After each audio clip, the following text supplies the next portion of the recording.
So my favorite PlayStation game of all time is The Last of Us, and I'm absolutely loving the TV show's adaptation. Now, why this is important is I just got some new pavotubes, and I thought maybe we could try and relight some of the scenes from The Last of Us with those lights, among others. So let's have a crack.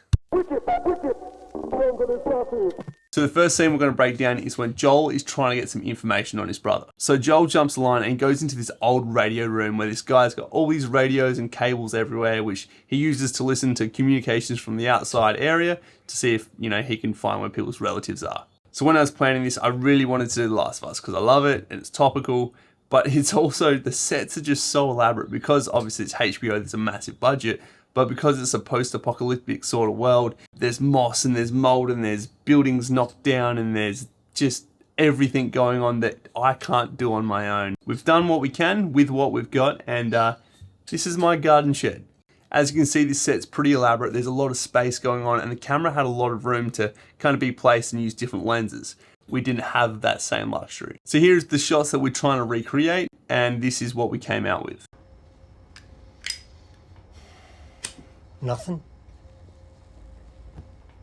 Is there any chance it's coming in at night? You're sleeping, you miss it? When I'm sleeping, Gabriella listens, or my son, the smart one, not the other one, God bless him. If Tommy responded, we'd know. And you're talking to the tower? Every day. They gave him your message, they haven't seen or heard from him since, and that's it.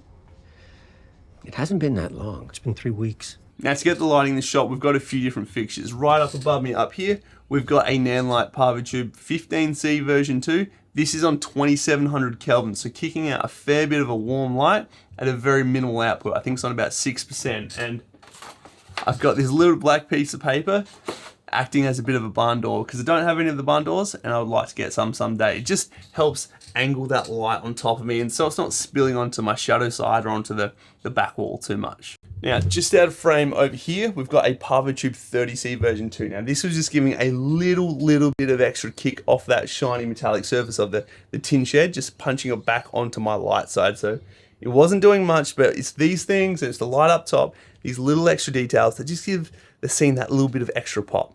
Now, our main light. Now, hopefully this is the jankiest setup that you ever see me do. My initial plan, I wanted to punch the light through this window with the Fresnel and just fill up this whole space, get some nice hard shadows, and it'll look quite nice. However, it's raining on and off today, so I just couldn't do that. I just didn't want to risk the light getting wet. So instead, I've got a painter's bucket. I've put the Forza 720B in the painter's bucket with the Fresnel and the barn doors and just punched up at the wall here, which because we've got the nice tin construction of the shed, if you will, it's just bouncing, filling the whole thing. The roof, the walls, it's all tin. It's got that metallic and it's just kind of filling the whole area. Now, I wouldn't normally do this, and that's why I say it's probably one of the most unique janky setups I've ever used, but filmmaking tends to just be a problem comes up and you need to find a way to problem solve. Now, because this shed is quite small and I don't have the space that they would have had on their sets while they're making The Last of Us, I had to improvise and I had to adapt.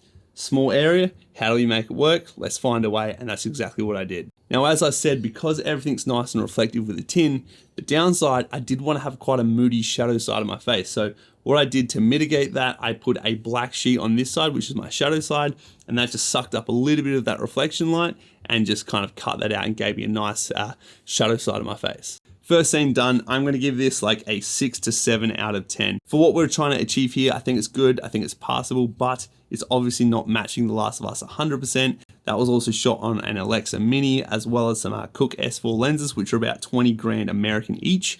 So when I'm shooting on a Helios, that was a couple $100 from Retro Photo House and a 35mm G Master Prime. Yeah, it's not really apples and apples, but all in all, I think it worked. That's the first scene done. Let's go to the second one. This is a scene where Joel and Henry have a bit of an across-the-table conversation about their past while taking a little bit of refuge in a bit of a safe haven that they found. Now, it's a bit of an underground bunker with some skylights coming through, so when they're having that conversation, the light's just hitting on that table and bouncing up to reflect on them. All things considered, it seems kind of cruel to send a whole army after you for that. You know, I wasn't exactly telling you the truth before about me not killing someone. There was a man, a great man. You know, he's never afraid, never selfish, and he's always forgiving.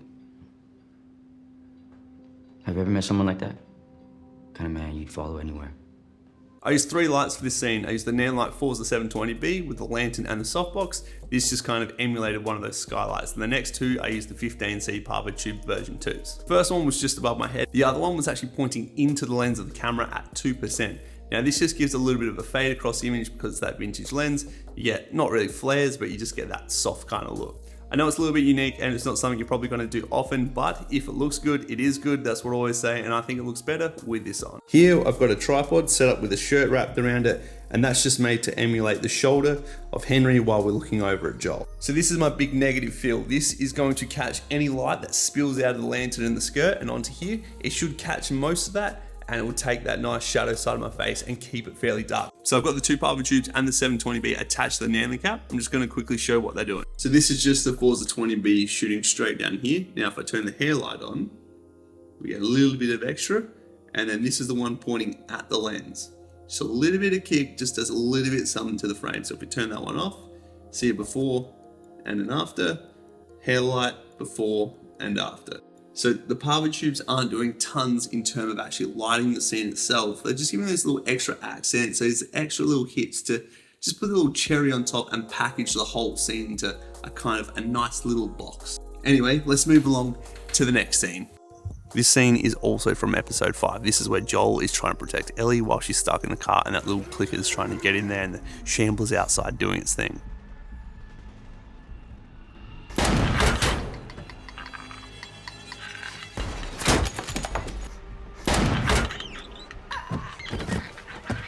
So for this scene, I obviously needed to shoot a gun out of a window. I don't have a gun, so I used a golf club. And I don't actually really have a window that would suit this other than this one on the shed, but I had to take all the glass panels out to have something that I could shoot through. So to light this scene, I had a Forza 60 with a 60cm softbox and a grid to give a little bit of constant light on my face. And then I had 3 pavotubes, 2 15C version 2s and a 30C version 2 outside. These are all in candle mode and had a bit of a flicker to them, so having the 3 kind of doing their thing all at different times gives a little bit more of a realistic candle effect, I found. I also had another pavotube inside the shed on like 2%, and this was just giving a little bit of light to see a little bit of depth in the shot. Now, I'm no actor by any means, but when you're doing something like this, even if you're not an actor, you do want to try and get into a bit of that flow, a bit of that rhythm. So anything that distracts you from that can kind of take away from the performance and just make things not look as good on the screen at the end. So one thing that's been super handy in aiding with that has been having the Nanlite cap to be able to have all these lights other than the Forza 60 attached to that app. It means that when I'm trying to put in a performance, if you will, and I'm looking down the barrel of my golf club and then I look over to the monitor and I realize a little bit more saturation or a little bit more brightness would be nice. I can just jump on the app, change the thing. I don't have to walk in and out of the shed to change my different effects. That has been absolutely crucial. Very thankful for that new feature. So a little hot tip, if you want to do stuff like this on your own, so you're the shooter and you're the actor at the same time. I know it creates a lot of extra data and you do need to have the recorder, but if you have an Atomos Ninja, to be able to record in ProRes RAW is super handy to have that extra flexibility in post when you didn't quite nail a certain setting. Absolutely clutch. Both this one and the Never Setting Sun video I did were both shot in ProRes RAW. It's about to tick over 1:30 here in the morning. I'm super tired. I need to go to bed. Thanks so much for watching. Make sure you go watch The Last of Us, and I'll see you in the next one. Bye. They responded we'd know. And you're talking to the tower. Every day. They gave him your message. They haven't seen or heard from him since. And that's it. Have you ever met someone like that? Kind of man you'd follow anywhere.